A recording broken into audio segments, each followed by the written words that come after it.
I finally figured out how to read books. I could read, but not books. So today is episode 6, and we are going through my journey to being able to read a book. Hi, I'm Brianna and I'm a life coach. I'm doing this series, Brianna by Design, just to demonstrate how to approach life as a life coach. Right now, my specialty is helping people pleasers, perfectionists, to finally learn how to please themselves. In this series, I'm pleasing myself and I'm taking the time and attention to make my life better. As a 5-year-old, I would cry because I couldn't read. Once I became literate, I was very much an avid reader. Maybe not as avid as those free tickets to Six Flags would have you believe, or the free personal pan pizzas that Pizza Hut would have you believe, but I definitely enjoyed reading. So I'm not quite sure what happened. Well, I think a couple things happened. One, when I was like 24, 25, I had a job that was super boring. And so I decided to sign up for one of those websites where you get paid to do surveys. And one of the surveys was to sign up for a free trial at Audible. And here it is 11 years later. I haven't missed a payment, $15 a month. So I started listening to books, but I still would read some, I guess. Or maybe I just didn't. Maybe that really was it. But lately I haven't even been listening to books. And while I've gotten into religion and spirituality and the subject matter of codependency, not being able to read a book has posed a problem, because there's a lot of information that you really can't sort. There's a word that I'm thinking of that sounds like amalgamate, but I don't think that's it, without sort of seeing it laid out from head to tail in a thought out way, as opposed to consuming snippets of information from different sources with YouTube videos. So I've really been feeling like I need to be able to read books, but then I just can't. So that's what episode 6 is about. I set to change my experience of reading books. And what was my approach? Well, as a life coach named Brianna, I had many tools I could use to help me, but unlike in episodes 1 through 5, I wasn't able to just choose to make a change and focus on that for 7 days and then have incorporated this new habit or something. It did not work like that. My first day, the day that I went to get the books, was over 2 months ago. And I tried and tried and tried to start this habit of reading, and I just couldn't do it. It wasn't because I can't pronounce words. I can. It was because I just literally could not sit still for 10 minutes and read. Everything was coming to my mind at once, and it was driving me nuts until one day I just crashed. Before I explain crashing, I wanted to try out more of a podcast format. I don't have a microphone right now for my Canon camera. I have one for my phone, which would make it a proper podcast. I'll get to that when I get to it. But I just wanted to try more of like a me sitting, talking to you, having in mind you're listening as opposed to watching. Because once again, just like the sleep episode, just like the water episode, there's nothing to see with me reading a book. It's just reading. There's not a lot of visual to that. So this is a good episode to try out. Podcast format. Also, I have a cousin that's blind, and she watched my last video, and I was really like, there would be a lot of this that she does not understand, because it's a lot of watching, a lot of the timing that was making it engaging to me. Now, at this point, only 30 people watched that video. Not even watch, only 30 people have clicked on that video. So, you know, maybe it just wasn't engaging, but I'm thinking about ways to make my channel more accessible to people like her. Okay, crashing. Crashing is a term I use to describe the total loss of power toward a goal or task at hand. It's like showering with no water pressure. At some point, you're just gonna have to finish the shower. You know, you got soap all over you. You just keep going with the no water pressure. So at this point, when I feel like I'm crashing, I have succumbed to my executive dysfunction and am functioning single-mindedly on the task with only the goal of completing the task at hand. So if this happens when I'm making dinner, which is this is when it does happen, the time and method go out the window. I try to have dinner ready by 6:30. So sometimes I'll have pushed myself so hard throughout the day, or sort of like procrastinated, and I have a lot to get through in a short amount of time, so I'm pushing myself to get the meal done, or I oversimplify the process of making the meal. Or I'm physically tired or distracted. There's several factors that can put me in this state of crashing. And at this point, I just have to give it over to God and try to finish the task. Just do whatever I need to do to get the meal done and let things fall where they may. So what would typically happen is, I think I'm gonna get this meal done by 6:30. I started at 5:15. It's now 6:45, and we don't end up eating till 7:30. I can't ask my husband to go ahead and put the kids in the bed, because my brain is just on this one thing. I can't tell somebody to come set the table or clean off the table. I can't ask for help. Like, my brain won't do any of that, and I just have to power down and like finish the meal in safe mode. So if you haven't already figured it out, yes, I have ADHD. And I'm going to tell you a lot about ADHD in this video, because it perfectly culminated in this situation with trying to read a book. So I didn't find out I had ADHD until 2 years ago, almost 2.5 years ago. I was leaving my friend's house and she said, "I think you might have ADD." And I said, "No, I just don't believe in myself." Because at this point, I have been trying so many new things, and I realized I'm not successful because I don't actually believe I can succeed. I don't really know why she said that. I don't remember more of the conversation, but I do remember she said, "No, I think you have ADHD. You should ask your doctor, tell your doctor, and maybe you can get like a 7-day sample of Adderall." And so that was interesting to me, because I had never considered that I had ADHD except 2 times. One was when I was in 9th grade academic biology.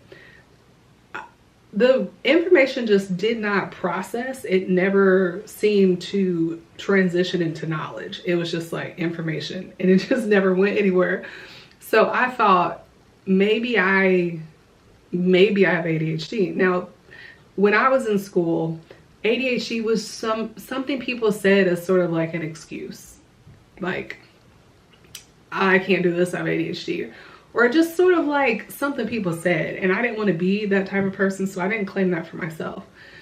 The next time was when my husband got out of the Army. We moved back to Missouri. I was having such a hard time with this place we lived, and I could not remember to re-engage the child locks on anything. And my husband's getting frustrated, and I was feeling ashamed and frustrated.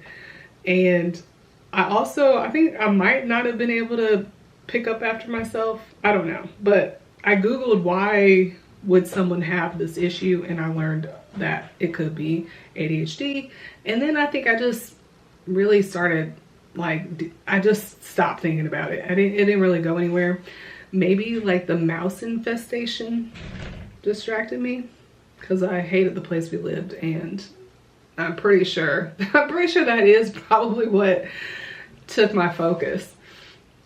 So after my friend said this to me, the next day I mentioned it to my therapist, who gave me this criteria list from the book Driven to Distraction. And it was like 20 points. And I had, I think, 17 out of 20 of the points, which just blew my mind. First of all, the criteria were so different than what I expected. And I should have had this pulled up. Jamie, that's a Joe Rogan reference, which my audience probably will not get, but let me take a moment to see if I can find this list. Okay, this is for ADD. I'll just list a few of them. A sense of underachievement, not meeting one's goals, difficulty getting organized, many projects going simultaneously, trouble with follow through. And I learned the trouble with the follow through is because you run out of drive and you just lose interest and move on. And that's definitely me. Intolerance of boredom. I cannot handle being bored, which probably sounds basic, but that's one of the reasons I was afraid of pursuing a master's degree. Sense of insecurity. Didn't know that. Chronic problems with self-esteem. Did not know that. Inaccurate self-observation. That was really interesting to me, because I had heard a lot, like, you don't see yourself as other people see you. Other people don't understand why you struggle with this or that. And I had a friend today tell me that she would look at all the things I'm talented at and not understand why I didn't believe in myself. Well, it turns out because ADHD. Well, this book is about ADD. It's written by someone with ADD, so it's way too long. I listened to part of it, but I think the difference is that hyperactivity. I haven't really been able to grasp the difference, but for me, I do, like, I can sit still, which is why I never thought I had ADHD. I wasn't disruptive. I can listen very well and focus in conversations and follow instructions. But I think that chronic need to be working could be considered hyperactivity. At any rate, so I get this list and I'm blown away that I meet so much of the criteria.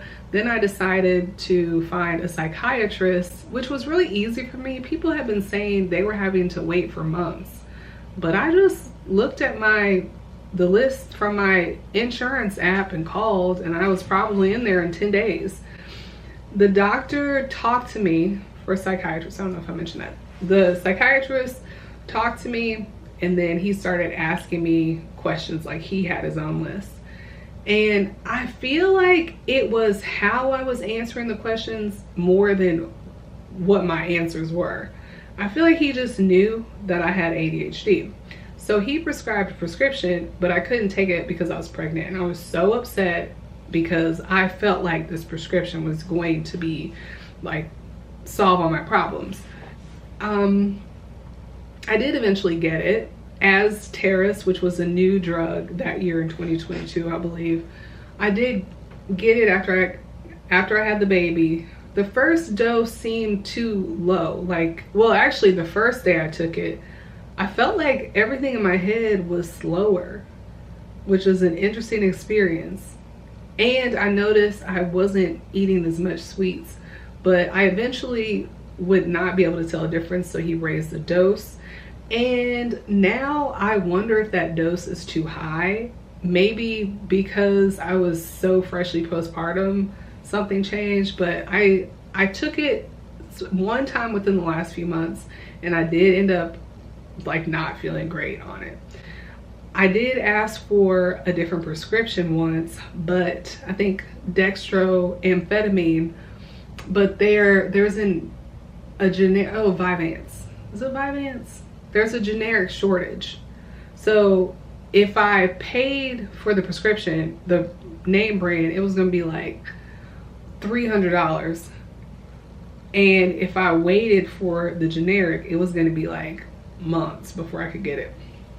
So I just stuck with what I had, and then ultimately I stopped using it because I stopped focusing on meeting my husband's unspoken expectations and ignoring my body's signals. So I was so hyper focused on like almost like the micro signals of my husband's happiness, and I know having a clean house is a big part of that, that I would just push myself so hard because I was so attuned to this like very finite detail about him. And I also stopped just ignoring how I felt. If I'm tired, I rest. I don't push through and clean. And so it seemed like once I changed those things around, I stopped thinking about the medication because I wasn't needing extra help to completely override the state of mind and the physical state that I was in. If I'm tired, I just sit. I rest. ADHD and reading. My difficulty reading is a feature of my ADHD because of attention deficit, but also because I feel like I'm always supposed to be doing something, which I think is the hyperactivity, but also is the sense of inadequacy and anxiety, which was at the root of my cleaning issues in episode 1, because I felt like I couldn't just relax. I couldn't just sit because I felt like I always needed to be doing something. And if I'm really honest, a lot of that always need to be doing something came from sort of a lack of value as a homemaker and feeling like I needed to bring more and more and more to the table. Because I wasn't bringing money to the table. I thought I really got through the money thing like when I was unemployed in 2015 when I first got married and couldn't find a job. But I think because I wanted entrepreneurship so badly and I spent so much time only like putting all my eggs in the entrepreneur basket and not embracing my role as a homemaker, which I do now, that the cleaning and the productivity became sort of my consolation. Like, I'm not making the money I thought I was gonna make, so I at least need to be putting in the work as a homemaker. But you know, homemaking is more than just like your physical labor. It is also how you run the home, what you bring to the home, how you nurture your family. I don't think that way now, but I think that belief is just sort of ingrained. Well, it's not now because I'm fixing my life through this series and through all the stuff that I've done this calendar year. So anytime I would sit down to read, I would just have so many other thoughts. So I would think of so many other things to do. Dishes, put on some rice, clean, respond to texts, clean the toilet, just so many other things that would distract me. But I also wasn't giving myself real opportunities to read peacefully, because at those moments, like when the baby's asleep or if I wake up too early, I felt like I needed to be doing something more productive. Many people with ADHD end up with this overworking and perfectionism to compensate for the inattentiveness. And I know that's me. That just becomes the way that you do everything. Doing more and trying to be perfect, because that's the only way you can feel normal. I used to run a children's weight management program, and I had this big cage thing that I would have to push from my office on one end of the hospital campus to the children's hospital. And I would go over there extra early because I knew I was going to forget something. I had all kinds of lists, but I just knew I would forget. And that was my strategy. My strategy was preparing to forget. I haven't really thought through what would have been better to do, but I just took that on. I took that stress on, something that my husband would never have to do. If I have ADHD, my husband has whatever the opposite of that is. He can be very focused. He does not get distracted. We no longer know how to just sit down and rest, which I think I've learned to do during this series, as I explained. Then we get burnt out, and because the doing never gets done, you're burnt out because you keep trying to do enough, but enough doesn't exist. Because as long as it's what a lot of people, codependent people too, anyone with this issue of inadequacy, what you don't realize is the inadequacy fuels you. It's not real. It's not a real standard that you haven't achieved usually. It's just this feeling that keeps driving you, and you work and work and work, and you feel like you're never enough because it was never about being enough. It was about being inadequate. So then you get burnt out. But because the doing never gets done, especially when you don't really have the dopamine to do it in a focused way. And I hope that somehow that makes sense. I feel like the way that I wrote it down kind of doesn't make sense, but we're just gonna keep on going. ADHD is a deficit of dopamine in the frontal cortex. And now that I'm saying that, I'm like, I didn't even double check that, but I'm pretty sure that's what it is. So where my husband can do something very tedious, like fold laundry, he has enough dopamine to fuel him through that and to keep him focused through that. Whereas I don't. I get distracted because my brain is trying to find something else to create dopamine so that I can keep going, except I'm just going to go to that activity instead of this activity that I'm meant to be doing. So things really are harder for me than my husband because he has the necessary juice to follow through. I don't, and I have to be more strategic. A lot of people, since I've been on my ADHD journey, I have seen so much content where people wear the ADHD diagnosis as kind of a permission slip. Like, well, I got ADHD, so these are the things that I'm going to deal with every day. And I always knew I didn't really want to be that way. I don't want to have a sense of this is how I'm supposed to be because I have ADHD. I wanted to feel like I would use my diagnosis to inform me that sometimes I'm going to need to take it a different way, find a different way in order to achieve the goal here. So for instance, that's where the cleaning schedule came from, because I recognized I wasn't just going to organically stay on top of cleaning. It had to be scheduled, it had to be calendared, and that's what I'm doing now. Today I cleaned the master bedroom. Otherwise I would just like lose track of these tasks being done. Whereas some other person would be like, well, I have ADHD, I'm messy. Yes, I mean, I still am messy, but at the same time, it doesn't mean you just stay there. It means let's find another way to work through things and not hold ourselves to the same standards. I'm never going to be as neat as my husband, but I don't have to live in filth either. Okay, so now we're going to talk about ADHD and limiting beliefs. While I had real reasons for reading a book to be a challenge, the main issue was that I didn't have the belief that I could read the book. That was a belief that limited me, also known as a limiting belief.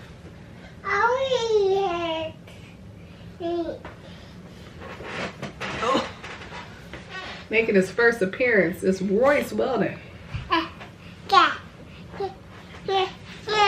get money, I'ma stop.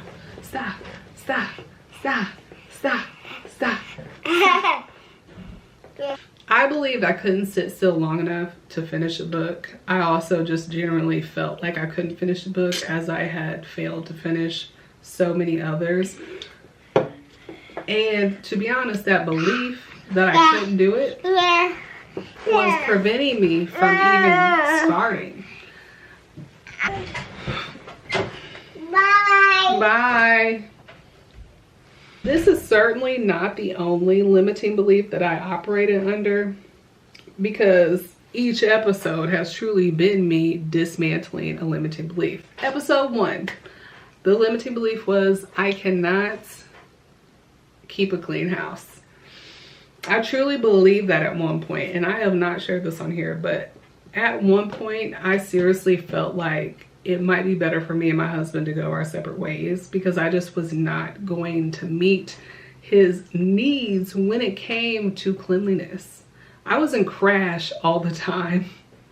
A while ago, I was in crash all the time because I was trying to do so much at once, and I really believe that, you know, this is too much. I just can't do it. And if this is what you need to be happy, and if you being happy is what we need to be happy, we just need to not live together.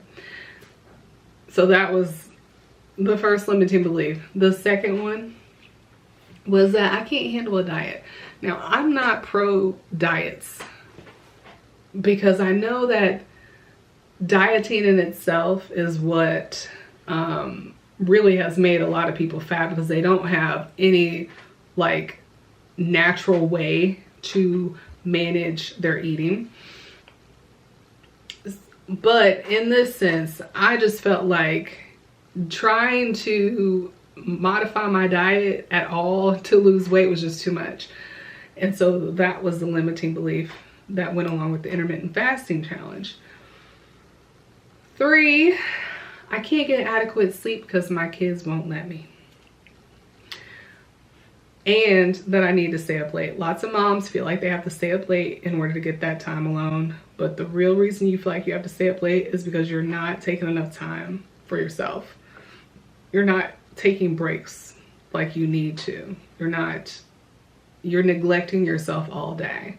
I still don't understand how me changing made my kids sleep better, but that really goes to show you how limiting beliefs can be. I had that belief and it just affected everybody. And now that I don't have that belief, it has affected everybody. Everybody's sleeping better.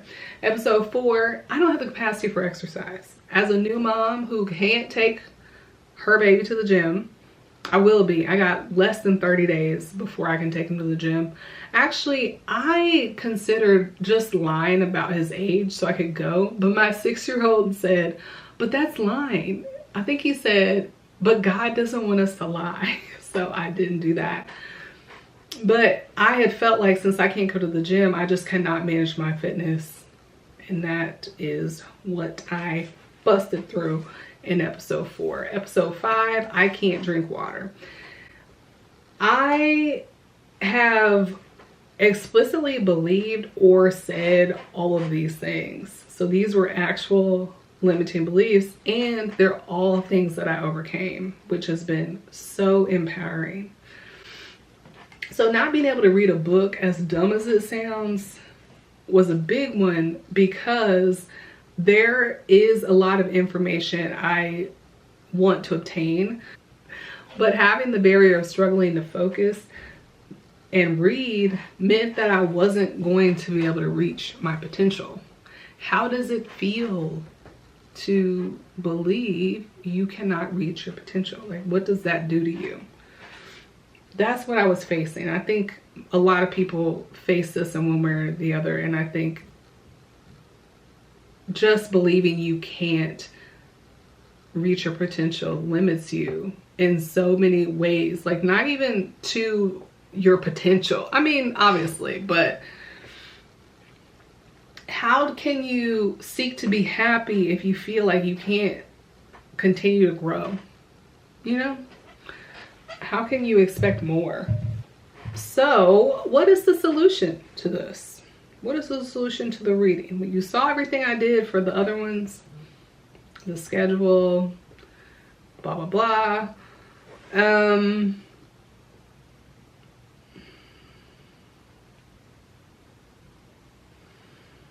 Tapping. You can watch me do that here. So once I crashed, the only solution, the only thing that made sense to do was emotional freedom techniques tapping. I love tapping. I use it for all sorts of things. Trying to read a book is not something I would have thought to use it for, but I'm so glad I did. When you're having intense emotions, whether you're going through shame, you're in a throe of grief or anger, or you're stuck on something that you know doesn't make sense, like being upset that your neighbor won't cut their tree down, tapping can really help, because it helps you to process what you're feeling, as well as you keep going through the process, you're talking about it, and I feel like each round I get closer and closer to the actual root of the issue. I personally am not worried about the neighbor's tree, but one of my other neighbors is worried about our neighbor's tree. And therefore, you do all of that and you get really clear. Plus, you're also tapping on what is considered to be the energy, the ends of the energy meridians in the body, and rebalancing your energy. I don't know if that really makes sense, but I do know that when I do it, I do feel like my energy is rebalanced, and I feel like I am able to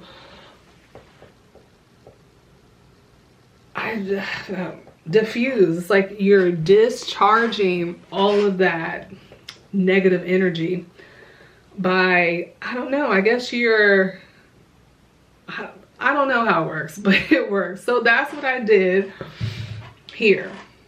Check it out. Tapping covers 12 points. You start with the side of your hand, and that's the only time you do that placement when you start. Then it's middle of the eyebrows, side of eyebrows, under the eye, under the nose, on the chin, right under the clavicle, under the arm, and top of the head. I will never learn anything if I can't. I wish I could just read this book. The book is interesting, but it's taking too long. I'm not going to get the information I want.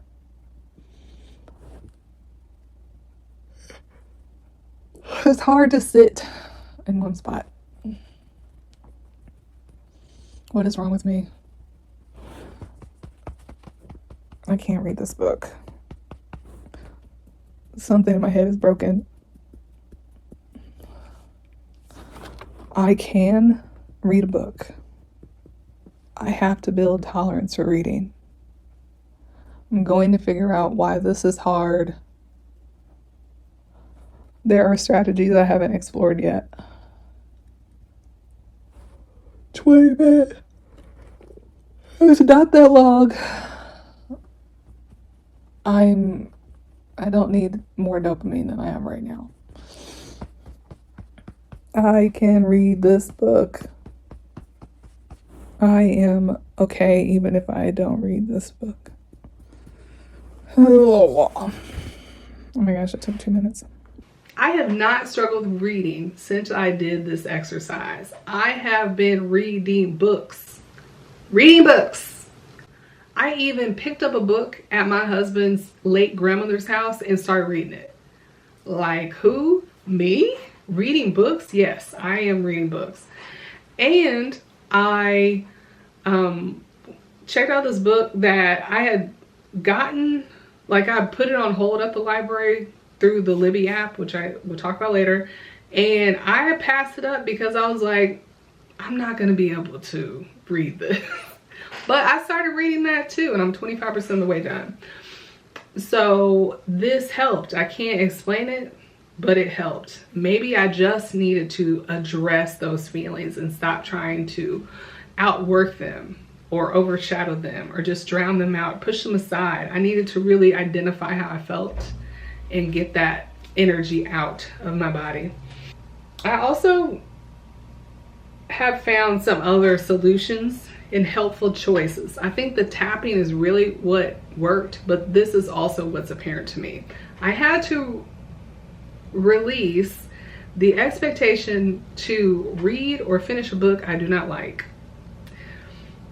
I think there was some anxiety about that, like being trapped reading the book, which leads me to my next point. You need to read books you like. If it's a struggle to read something after like 3 or 4 pages, is probably not the book for you. I had several books. As you can see, I just went to the library and picked all these books, and then I didn't really get to think a lot about it because my son was pushing books from one side of the aisle onto the floor on the other side, so I had to just like get up out of there. But I had so many books, and several of them captivated me immediately. A few of them didn't, and that's okay. But it was good that I had so many different ones to see how different the experience could be. Having multiple books also helped me follow through with my goal of just reading. And my goal was really like to read for 20 to 30 minutes a day.